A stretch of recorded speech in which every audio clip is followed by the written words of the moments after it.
இன்றைக்கு நாம் பார்க்க போகின்றோம். நாம் பயன்படுத்தும் ஜெபம் மட்டுமல்ல, நாமும் முதல் காரியம் மாற்றப்பட வேண்டியது அவசியம்.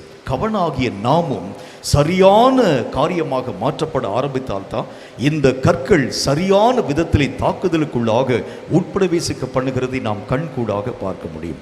போன முதல் கூட்டத்தில் என்னுடைய சகோதரன் பேசினார். இந்த கவன் என்கிறது எதை நமக்கு சொல்லுகிறது? கவன் என்கிறது நம்ம தான் கவன். நாம் செய்யக்கூடிய ஜெபம்தான் கற்கள். ஆண்டவராகிய தேவன் தாவீதை போல நம்மை அவர் பயன்படுத்தும் பொழுது எதிரியாகிய சாத்தானை அழித்து ஒழிக்க துவங்குகிறோம் என்கிறத பற்றி என்னுடைய சகோதரன் பேசுகிறாங்க. இந்த கவனுடைய முதல் காரியத்தை பற்றி அவங்க பேசினாங்க. இந்த கவனுக்கு முதல் தேவை என்ன அப்படின்னு பார்த்தீங்கன்னா, அதுக்கு தேவையான இழு விசை அதிகமாய் காணப்பட வேண்டும் என்கிறத பற்றி அவங்க பேசினாங்க. இந்த இழு விசை என்கிறது எதை நமக்கு வலியுறுத்துகிறது?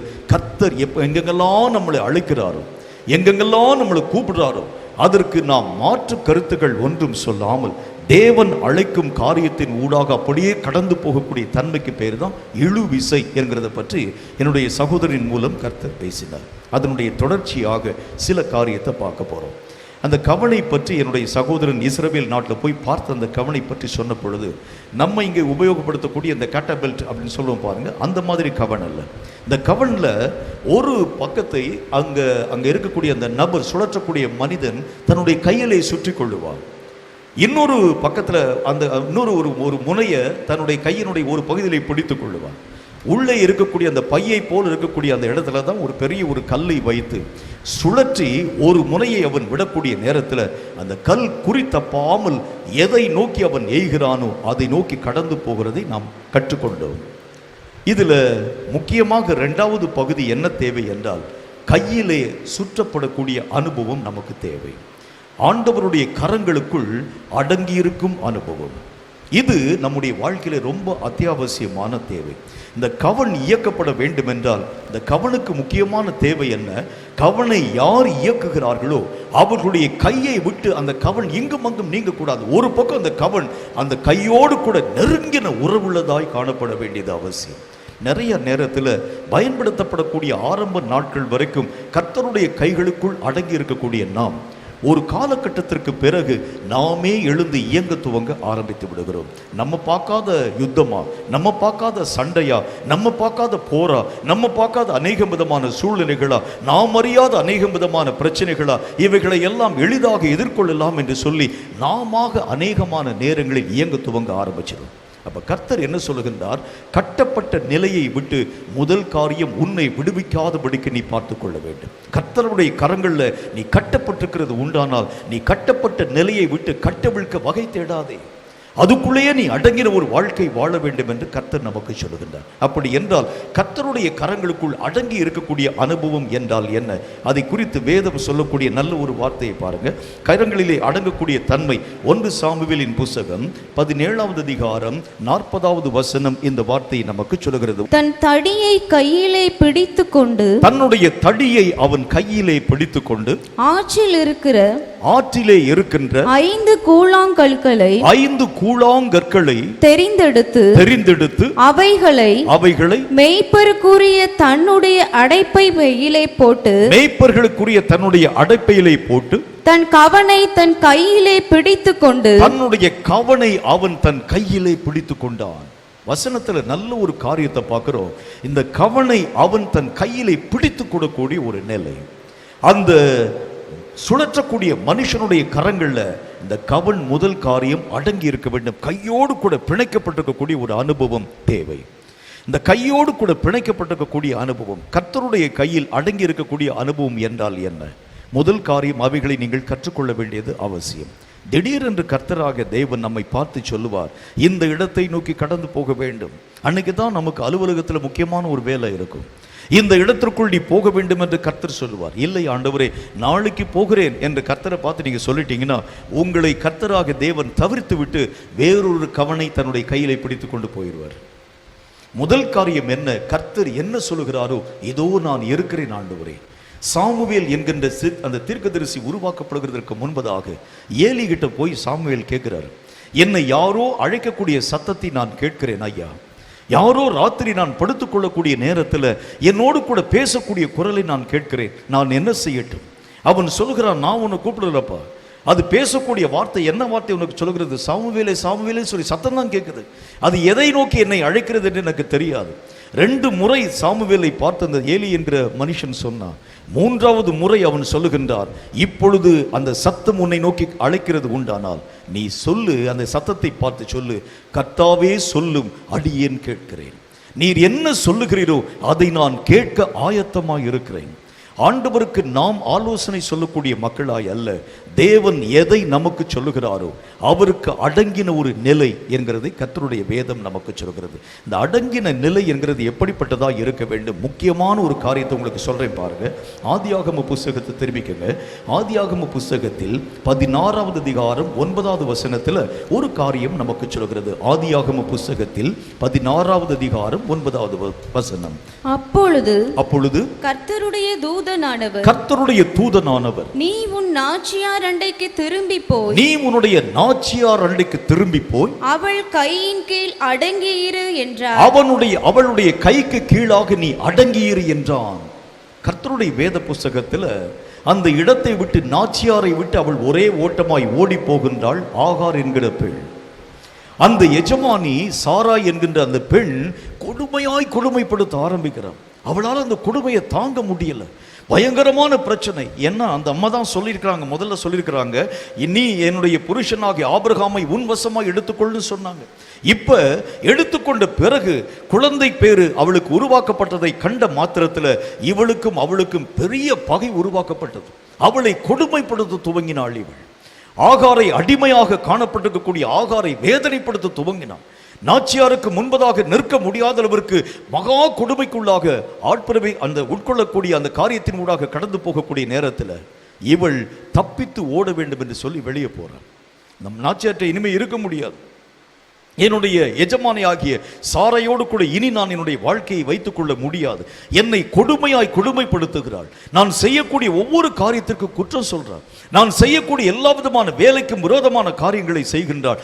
ஆகவே இனி என்னால் இவளோடு கூட தங்கி இருக்க முடியாது என்று சொல்லி வெளியே ஓடி போகக்கூடிய நேரத்தில் கர்த்தருடைய தூதன் திடீரென்று அவளுக்கு முன்பதாய் தோன்றுகின்றார். கர்த்தருடைய தூதன் தோன்றி அவளை பார்த்து சொல்றார், நீ திரும்ப போய் உன்னுடைய நாச்சியாருடைய கைக்கு கீழாக அடங்கி இருன்னு சொல்றார்.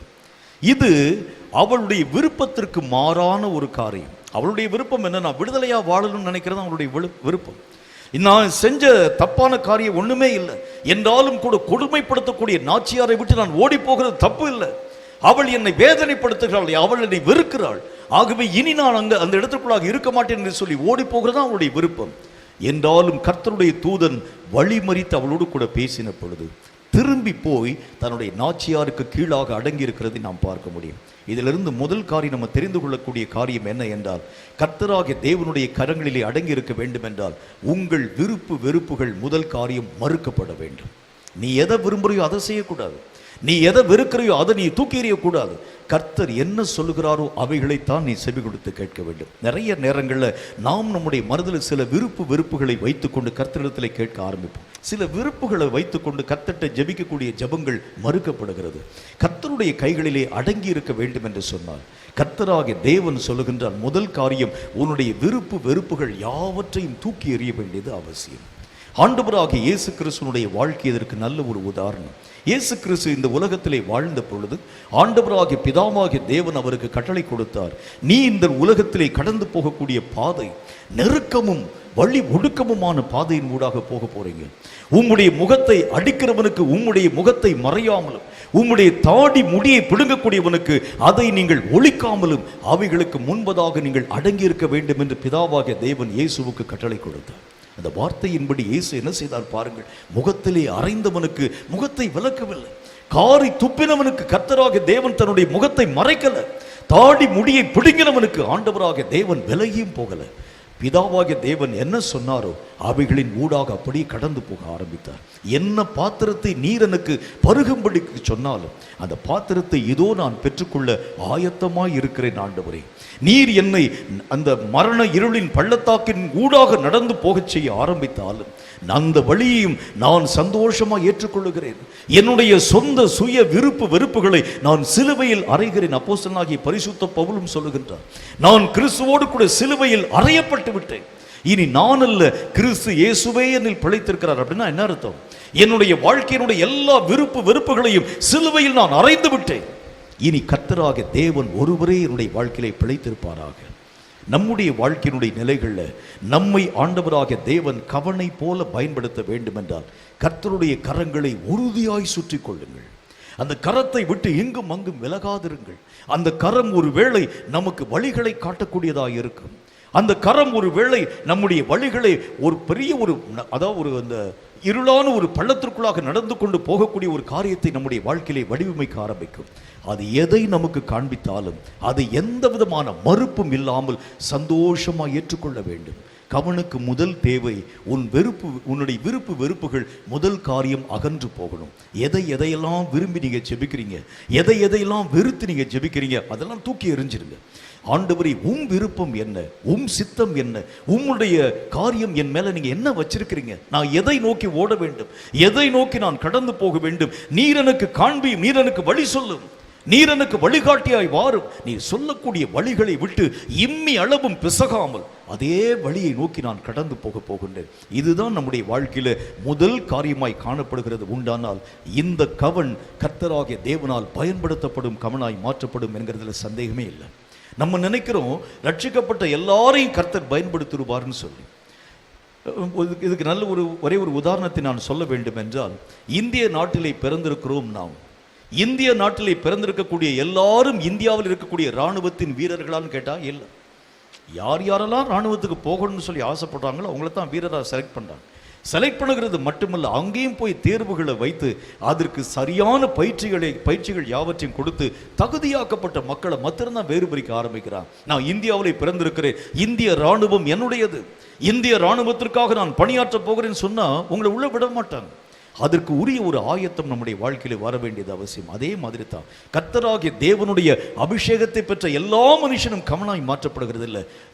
யாரெல்லாம் வெறுப்புகளை சிலுவையில் அறைந்து தேவ கரத்திற்குள் அடங்கி இருக்கும்படி தன் வாழ்க்கையை ஒப்புக் கொடுக்கிறானோ, நான் அல்ல ஆண்டவரே, நீரே என்னில் பிழைத்திருக்க வேண்டும் என்று சொல்லி யார் தன்னுடைய வாழ்க்கையை கர்த்தருடைய கரங்களிலே முழுவதும் ஒப்புக் கொடுக்கிறானோ அவனைத்தான் தேவனாகிய கர்த்தர் கவனாய் பயன்படுத்துகிறேன் என்று சொல்லுகின்றார். இந்த கவன் ஒரு விசேஷமான ஒரு வல்லமை வாய்ந்தது. அது யாரை குறிவைத்து தாக்குகிறதோ அவர்களுடைய நெற்றிப்பட அடித்து அவர்களை வீழ்த்தக்கூடிய வலிமை வாய்ந்தது. கர்த்தர் உங்களை பயன்படுத்த வேண்டும் என்று சொன்னால் முதல் காரியம் அவருடைய கரங்களுக்குள் அடங்கி இருக்க வேண்டும். ரெண்டாவது விஷயம் என்ன அப்படின்னா, இந்த கவனுக்கு இருக்கக்கூடிய ரெண்டாவது வேலை, முக்கியமான வேலை என்ன அப்படின்னா, கைகளிலே அடங்கக்கூடிய தன்மையில் முதல் காரியம் நம்முடைய வெறுப்புகளை சிலுவையில் அறைய வேண்டும். ரெண்டாவது நமக்கு என்ன தேவை? 2 கொரிந்தியரின் புஸ்தகத்தில் 10வது அதிகாரம் 5வது வசனம் இந்த வார்த்தையை நமக்கு சொல்கிறது. 2 கொரிந்தியர் 10வது அதிகாரம் 5வது வசனத்தை வாசிக்க கேளுங்கள். அவைகளால் நாங்கள் தர்க்கங்களையும் தேவனை அறிகிற அறிவுக்கு விரோதமாய், தேவனை அறியக்கூடிய அறிவுக்கு விரோதமாய் எழும்புகிற எல்லா மேட்டிமையையும் நிர்மூலமாக்கி, எழும்புகின்ற எல்லா விதமான மேட்டிமைகளையும் நிர்மூலமாக்கி, எந்த எண்ணத்தையும் கிறிஸ்துவுக்கு கீழ்ப்படிய சிறைப்படுத்தக்கூடியவர்களாய் நாங்கள் இருக்கிறோம். இரண்டாவது காரியம் நம்ம என்ன இருக்கணும் அப்படின்னா, முற்றிலும் கீழ்ப்படியக்கூடிய நிலை நம்முடைய வாழ்க்கையில் இருக்கணும். கீழ்ப்படுகிறதுனா என்ன அப்படின்னா, சொல்லக்கூடிய வார்த்தையை செய்கிறது மட்டுமல்ல. 2 கீழ்ப்படுதல் 2 வகை நான் உங்களுக்கு சொல்ல வேண்டும். சரீர பிரகாரமாய் நம்ம செய்யக்கூடிய கீழ்ப்படியக்கூடிய தன்மை. ஆனால் இந்த கீழ்ப்படிதல் முழுவதும் கீழ்ப்படியக்கூடிய நிலை நம்ம சொல்ல முடியாது. சரீரத்தில் இப்போ நம்ம அப்பா நம்மளை பார்த்து சொல்கிறாங்க, அந்த கடையில் போய் இந்த ஒரு பொருள் வாங்கிட்டு வான்னு சொன்னாங்க. சரிப்பா நான் போகிறேன் அப்படின்னு நம்ம சொல்லிட்டு போயிட்டு அந்த பொருளை வாங்கிட்டு வந்துடலாம். இது சரீர பிரகாரமான கீழ்ப்படிதல். ஆனால் இந்த இடத்துல கர்த்தர் சொல்லக்கூடிய ஒரு காரியம் என்ன? உன் எண்ணங்களிலும் நீ கீழ்ப்படிய வேண்டியது அவசியம். எண்ணத்தில் கீழ்ப்படியாமல் சரீரத்தில் கீழ்ப்படிஞ்சிட்டு போயிடலாம். சில வேலையாட்களுடைய மனசை ஆராய்ஞ்சு பார்த்தீங்கன்னா உங்களுக்கு நல்லாவே தெரியும். வேலை பார்க்கக்கூடிய பெண்களுடைய மனசை நீங்கள் ஆராய்ஞ்சு பார்த்தீங்கன்னு வச்சிங்கன்னா, தன்னுடைய எஜமான் கொடுக்கக்கூடிய பொறுப்பை வெளியரங்கமாக செய்வாங்க, ஆனால் மனசுக்குள்ளே பயங்கரமாக திட்ட ஆரம்பிப்பாங்க. எப்போ பார்த்தாலும் நம்மளை கொடுமைப்படுத்த ஆரம்பிக்கிறாங்களே. இன்றைக்கி நான் ரொம்ப டயர்டாக வந்திருக்கிறேன்னு சொன்னால் கூட ஒரு டம்ளர் காஃபியை முதல்ல கொடுக்க மாட்டேங்கிறாளே, மனசுக்குள்ளே திட்டேன், இல்லைம்மா இன்னொரு 2 பாத்திரத்தை போடுங்க நான் தேய்ச்சிடுவேன் அப்படி சொல்லுவாங்க. வெளியே கீழ்ப்படிவார்கள், ஆனால் மனமோ கீழ்ப்படிய மறுக்க ஆரம்பிக்கிறது. ஒருவேளை அந்த மனதிற்கு அவங்க அதிகாரத்தை கொடுக்கறது உண்டான என்ன நடக்கும் பாருங்க, அந்த மனதின்படியே நமக்கு விரோதமான காரியங்களை செய்ய ஆரம்பிச்சிடுவாங்க. வேதம் சொல்கிறது முதல் கீழ்ப்படிதல் எங்கே இருக்க வேண்டும்? உன் எண்ணங்கள் எல்லாம் சிறைப்பிடிக்கப்படும் கீழ்ப்படிதலின் ஊடாக கடந்து போகணும். எண்ணங்கள் சிறைப்பிடிக்கப்படாத கீழ்ப்படிதலை கர்த்தராகிய தேவன் வெறுக்கிறேன் என்று சொல்லுகின்றார். எண்ணங்கள் தான் முதல் காரியம், கீழ்ப்படிய வேண்டியது அவசியம். எண்ணங்கள் எங்கெங்கேயோ பறந்து போயிட்டு மாம்சீக பிரகாரமான வெளியரங்கமான காரியங்களை கர்த்தராகிய தேவன் ஏற்கிறது அல்ல. நிறைய பேருடைய ஊழியங்கள் இந்த நாட்களிலே கர்த்தராகிய தேவனால் அங்கீகரிக்கப்படாமல் போகிறதற்கு என்ன காரணம் தெரியுமா? அவர்கள் சிந்தை ஒரு புறம் இருக்கும், அவர்கள் வெளியரங்கமாய் ஊழியங்களை செய்ய ஆரம்பிப்பாங்க. கர்த்தர் சொல்லுகின்றார், பாத்திரத்தினுடைய வெளிப்புறத்தை உருவாக்கின கர்த்தர் அதனுடைய உள்புறத்தை உருவாக்கவில்லையா? நீ சுத்திகரிக்க வேண்டும் என்று சொன்னா நீ வெளிப்புறத்தை சுத்திகரிக்கிறதை காட்டில் முதல் காரியம் உள்புறத்தை சுத்திகரிக்க வேண்டும். அப்படின்னா என்ன அர்த்தம்? உள்ளே அலங்கோலங்களை வைத்துக்கொண்டு, உள்ளே அக்கிரமங்களை வைத்துக்கொண்டு வெளியரங்கமாய் நடிக்கக்கூடிய வாழ்க்கை ஒரு மனுஷனுடைய வாழ்க்கையிலே இருக்கக்கூடாது. எண்ணங்கள் எல்லாம் சிறைப்பிடிக்கப்படக்கூடிய அனுபவம். இந்த எண்ணங்கள் தான் நம்முடைய வாழ்க்கையிலே கட்டுப்பாடற்ற நிலைமையின் ஊடாக கடந்து போகிறதை நாம் பார்க்க முடியும். நிறைய நேரங்களில் இந்த எண்ணம் நம்மை மிதமிஞ்சிய காரியங்களை நினைவு கூறும்படி செயல்படுத்த ஆரம்பித்து விடுகிறது. சில காரியங்களில் எண்ணங்களில் குறைத்து மதிப்பிடக்கூடிய தன்மை, இந்த ரெண்டுமே தவறு. மிஞ்சின நினைவும் தப்பு, குறைத்து மதிப்பிடக்கூடிய மதிப்பும் தப்பு. எண்ணங்கள் சீராக்கப்பட்டால் தான் உங்களுடைய வாழ்க்கையினுடைய நிலை சரியாக இயங்க துவங்க ஆரம்பிக்கும். அப்படின்னா என்ன ஒரு காரியத்தை சொல்லுகின்றார்? உன் எண்ணத்தை முதல் காரியம் கிறிஸ்துவுக்கு கீழ்ப்படிய சிறைப்படுத்துன்னு சொல்கிறார். அந்த வசனத்தில் என்ன சொல்றார் பாருங்க, எல்லா எண்ணத்தையும், மேட்டிமையாக எழும்பக்கூடிய எல்லா எண்ணத்தையும் கிறிஸ்துவுக்கு கீழ்ப்படிய சிறைப்படுத்தக்கூடியவர்களாய் நாங்கள் இருக்கிறோம். இந்த எண்ணங்கள் சிறைப்பிடிக்கப்பட ஆரம்பிக்கும் போதுதான் எல்லா காரியங்களையும் செயல்படுத்தக்கூடிய ஒரு மனுஷனா நீங்க மாற்றப்பட முடியும். ஒரு காரியத்தை நீங்க செய்யணும்னு சொன்னா ஒருமுகப்படுத்தப்படாத நினைவுகள் நம்முடைய வாழ்க்கையில் இருந்துச்சுன்னா அந்த ஒரு விஷயத்தை தெளிவாக உங்களால செய்ய முடியாது. ஒரு விஷயத்தை நீங்கள் கரெக்டாக நீங்கள் செய்யணும்னா கான்சென்ட்ரேட் பண்ணி நீங்கள் செய்ய வேண்டும் என்று சொன்னால் எண்ணங்கள் ஒருமனப்பட ஆரம்பிக்கும் போது தான் எல்லா காரியங்களிலும் வெற்றியை நீங்கள் உங்கள் வாழ்க்கையில பெற்றுக்கொள்ள முடியும். இந்த எண்ணங்கள் இங்கும் அங்கும் அலைமோத ஆரம்பிக்கிறது உண்டானால் எதையும் உங்கள் வாழ்க்கையிலே திறமையாய் செய்ய முடியாது. அப்போ கர்த்தர் சொல்லுகின்றார், இந்த எண்ணத்தை சிறைப்பிடிக்க வேண்டும் என்றால் எங்கே கொண்டு போய் அடக்கணுமா? கிறிஸ்துவுக்கு கீழ்ப்படிய நீங்கள் சிறைப்படுத்துங்கள். உங்க மாம்சத்தில் கிறிஸ்துவுக்கு கீழ்ப்படிடுங்க. அதை மட்டும் கர்த்தர் பார்க்கல, ஆனால் உங்கள் நினைவுகளும் கூட கர்த்தருக்கு ஏற்றதாய் காணப்பட வேண்டும். கர்த்தருடைய வார்த்தைகளை முறுமுறுப்போடு நீ போய் செய்யக்கூடாது. கர்த்தருடைய வார்த்தைகளை நீ ஏற்றுக்கொள்ளக்கூடிய ஒரு மனுஷனாய் காணப்படக்கூடிய நீங்க உங்களுக்கு மேலாக இருக்கக்கூடிய அதிகாரிகள் சொல்லக்கூடிய அந்த அண்டர் கம்பல்ஷன்னால நீங்க போய் செய்யக்கூடாது. முழு மனதோடு கூட முழு விருப்பத்தோடு கூட நீங்கள் காரியங்களை செய்ய வேண்டும். ஆண்டவராகிய தேவன் சொல்லுகின்றார், உன் தேவனாகிய கர்த்தரை நீ நேசிக்க வேண்டும் என்றால் அவர் சொல்லக்கூடிய நல்ல கண்டிஷன் என்ன சொல்றார் பாருங்க, உன் முழு இருதயத்தோடு, உன் முழு ஆத்மாவோடு, உன் முழு மனதோடு நீ அவரை அன்பு கூறுவாயாக. எப்படி சொல்றாரு பாருங்க. அவர் சொல்லும் போது உன்னுடைய சரீரத்தில் நீ அன்பான செயல்களை செஞ்சிருன்னு சொல்லல, முழு இருதயத்தை, முழு ஆத்மாவில், முழு மனசுல நீ கர்த்தராகிய தேவனை நேசிக்க துவங்கு. அதே மாதிரி கர்த்தருக்கு செய்யக்கூடிய செயல்களாக இருந்தாலும் அரைகுறையான பணி இல்லை, அரைகுறையான ஒரு வேலை இல்லை, முழு இருதயமாய் அவைகளை நேசித்து நீ செயல்பட வேண்டியது அவசியம். ஒரு செயலை விருப்பத்தோடு கூட செய்யறதற்கும் வெறுப்பாக செய்யறதுக்கு வித்தியாசம் உண்டு. வேற வழி இல்லாமல் செய்யறதுக்கும் விருப்பத்தோடு கூட செய்யறதுக்கும் நிறைய வித்தியாசம் உண்டு. விருப்பத்தோடு கூட நீங்க செயல்களை செய்ய ஆரம்பிக்கிறது உண்டானால் அந்த செயல் நேர்த்தியாய் முடிவடையப்படுகிறதை நம்முடைய கண்களில் பார்க்க முடியும். ஆனால் வெறுப்போடு கூட செஞ்சா அந்த செயல்கள் சரிவர அந்த காரியத்திற்குரிய மகிமையை பெற முடியாதவர்களாக நம்ம மாற்றப்பட்டுரும். அப்ப கர்த்தர் சொல்லுகின்றார், ஆண்டவராகிய தேவனுக்கு கீழ்ப்படியும் நிலை அப்படின்னா எப்படிப்பட்ட ஒரு நிலையா இருக்க வேண்டும்? உன்னுடைய விருப்பு வெறுப்புகள் ஒடுக்கப்படுகிறது மட்டுமல்லாமல் உன்னுடைய நினைவுகள் எல்லாம் கிறிஸ்துவுக்கு கீழ்ப்படிய சிறைப்பிடிக்கப்பட வேண்டியது அவசியம். கர்த்தர் சொல்லுகின்றார், எந்த எண்ணத்தையும் கிறிஸ்துவுக்கு கீழ்ப்படிய சிறைப்பிடிக்கக்கூடிய ஒரு மக்களாய் மாற்றப்படுங்க. அப்படின்னா என்ன அர்த்தம்? கிறிஸ்துவுக்கு அடங்கின நினைவு, கிறிஸ்துவுக்கு கீழ்ப்படிந்த ஒரு நினைவு, அந்த கிறிஸ்துவனுடைய நினைவை தாண்டி எதையும் யோசிக்காத ஒரு நிலை உங்க வாழ்க்கையிலே உருவாக்கப்பட்டால் தான் கர்த்தருடைய கைகளிலே கவன்களாக நீங்கள் பயன்படுத்தப்படுகிறீர்கள் என்று கர்த்தர் சொல்லுகின்றார். இதில் எந்த காரியத்தில் நம்முடைய நினைவுகள் எல்லாம் பண்ண வேண்டியது அவசியம்? அப்போஸ்தலர் நடபடிகளில் 26வது அதிகாரம் 19வது வசனம் இந்த வார்த்தையை நமக்கு சொல்கிறது. அப்போஸ்தலர் 26வது அதிகாரம் 19வது வசனத்தை நீங்கள் வாசித்து பார்க்கும் பொழுது எதற்கு நாம் கீழ்ப்படிய வேண்டும் என்று கர்த்தர் சொல்லுகிறார் என்று பாருங்கள். ஆகையால் அகிரிப்பா ராஜாவே, நான் அந்த பரம தரிசனத்துக்கு கீழ்ப்படிய ஆகாதவனாய் இருக்கவில்லை. நான் அந்த பரம தரிசனத்திற்கு கீழ்ப்படியாமல் இருக்க வேண்டும் என்று விருப்பப்படவில்லை. அவர் என்ன சொல்றாரு? முக்கியமான ஒரு காரியத்தை சொல்றாரு. கர்த்தராகிய தேவன் ஒரு திட்டத்தை தருகின்றார். நீ இப்படித்தான் இயங்கணும், நீ இப்படித்தான் போகணும், இப்படித்தான் காரியங்களை செய்யணும். இதன் மேல நீ உன்னுடைய கரங்களை போடாதே. அவர் என்ன திட்டத்தை சொல்றாரோ அவைகளுக்கு இசைந்த ஓட்டத்திற்காக நீ உன்னை ஆயத்தப்படுத்த வேண்டும் என்று கர்த்தர் சொல்லுகின்றார். முதல் காரியம், ஒரு விஷயத்தை நீங்க புரிஞ்சுக்கங்க. கர்த்தர் இந்த வழியில் தான் உன்னை நடத்த வேண்டும் என்று விரும்பினால் நீ மறுத்து வேற வழி நீ தெரிந்து கொள்ளக்கூடாது. இதுதான் உனக்கு வழி, இது இந்த நெருக்கத்தின் வழி தான் போகணும், இந்த ஒடுக்கத்தின் வழியில தான் போகணும். ஆண்டவராகிய தேவன் சொல்லக்கூடிய வழியை ஆண்டவருடைய வசனம் என்ன சொல்கிறது? அந்த வழி இடுக்கமும் நெருக்கமுமான வழி. என்னால் உள்ளே போக முடியலங்க, கை தட்டுது, கால் தட்டுது, முதுகு தட்டுது, தலை தட்டுது. அந்த வழியை நீங்கள் இடித்து நீங்கள் விரிவாக்கக்கூடாது. வேண்டுமானால் தலையை வேண்டுமானால் வெட்டிக்கலாமே தவிர வழியை இடிக்க உங்களுக்கு அதிகாரம் கிடையாது. வழியை மாற்றுகிறதுக்கு உங்களுக்கு அதிகாரம் கிடையாது. கையை வேணா வெட்டிக்கலாமே தவிர அந்த வழிக்குள்ளாக கை போகக்கூடிய அளவிற்கு வழியை நீங்கள் பெருசாக்க முடியாது. அவர் சொல்லக்கூடிய வார்த்தையின்படி அவர் என்ன திட்டத்தை நம்ம மேலே வச்சிருக்கிறாரோ அதற்கு முற்றிலும் நீங்கள் கழுத்தை ஒப்பு கொடுக்க வேண்டியது அவசியம். இந்த ஆண்டவராகிய தேவன் அப்போஸ்தலனாகிய பரிசுத்த பவுலின் மேல் ஒரு திட்டம் வைத்தார்.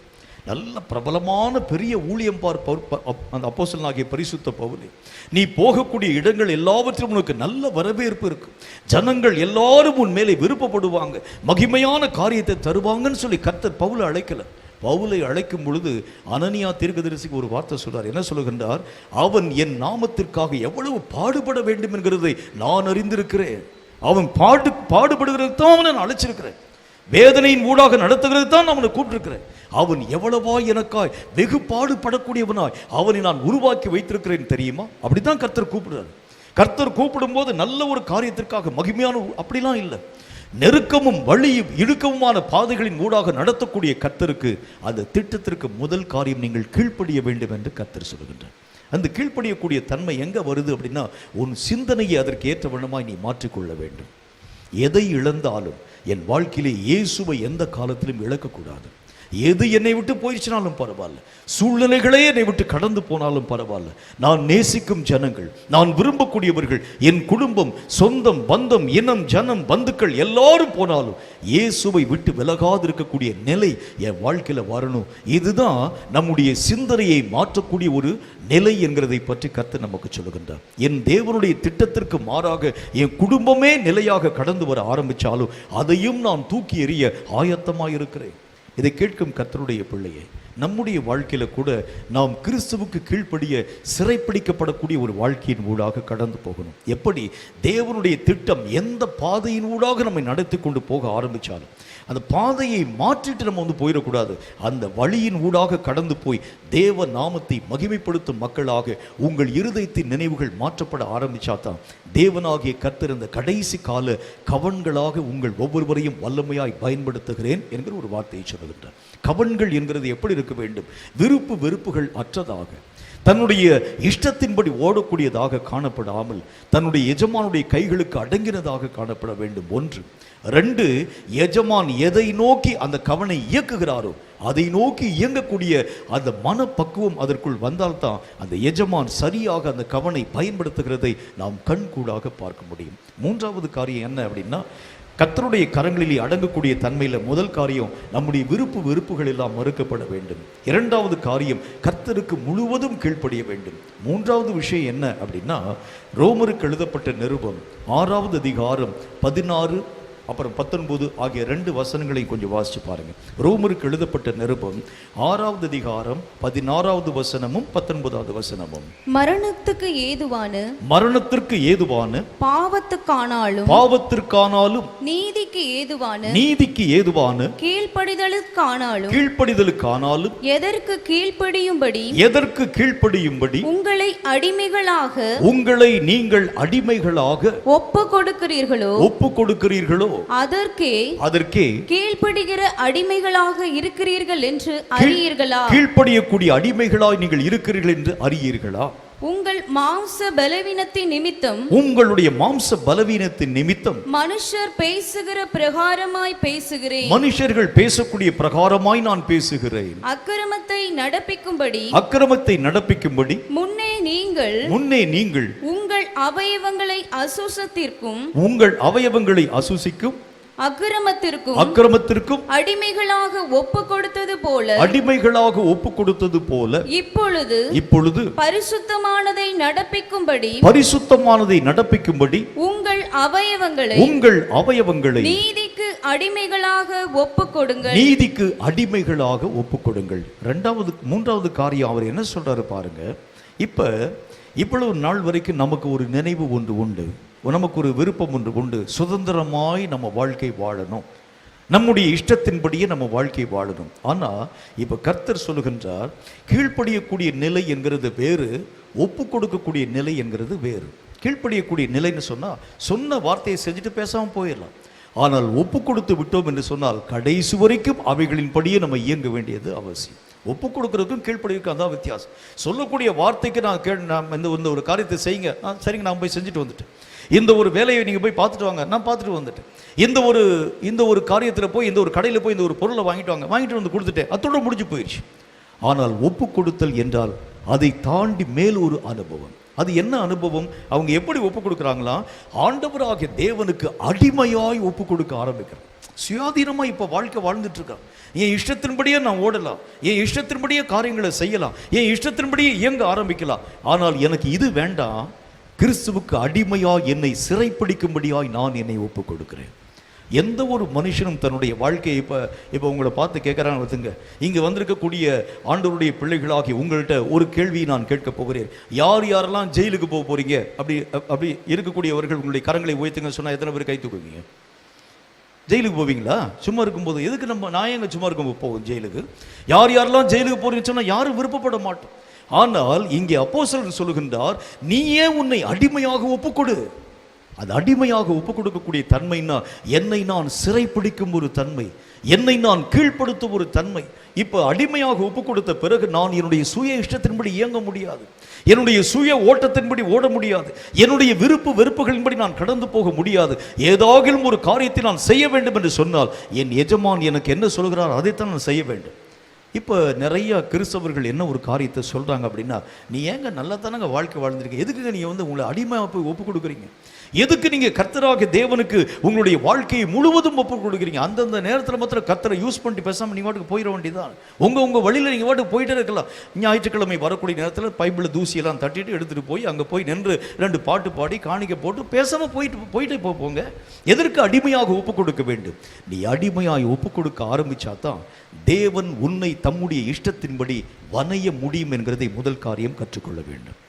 குயவன் கையில் களிமண் தன் இஷ்டத்தின்படி இருக்கிறது என்று வைத்துக் கொள்ளுங்கள். அந்த குயவன் களிமண்ணை வனைய போகின்றான். இந்த குயவன் யோசிக்கிறான், என்ன யோசிக்கிறான்? இந்த களிமண்ணை நல்ல ஒரு பெரிய ஒரு ஜாராக நம்ம வனையலாம் சொல்லி யோசிக்கிறான். பெரிய ஒரு மண் பாண்டமாக வனையலாம், நிறைய அதாவது இந்த தண்ணீர்களை சேகரிக்கக்கூடிய பெரிய பாண்டமாக வனையலாம் என்று சொல்லி யோசிக்கக்கூடிய நேரத்தில் அந்த களிமண் சொல்லுகிறது, இல்லை இல்லை, சின்ன சின்ன ஜக்காக நீங்கள் என்னை உருவாக்குங்க. நீங்கள் என்னை பிசையக்கூடிய அந்த காரியத்துக்கு நான் நீ ஒப்பு கொடுக்க மாட்டேன். என்னை இயக்கக்கூடிய காரியத்துக்கு நான் அர்ப்பணம் செய்ய மாட்டேன். என்னுடைய இஷ்டத்தின்படி நீங்க வனைய வேண்டும் என்று சொன்னார். அந்த குயவன் அந்த களிமண்ணை தூக்கி எரிஞ்சிட்டு வேற மண்ணை, தன்னுடைய கரங்களுக்கு அடங்கின மண்ணை அவன் தெரிந்து கொள்ள ஆரம்பிச்சிடும். இதே மாதிரி தான் நம்முடைய வாழ்க்கையும் கூட.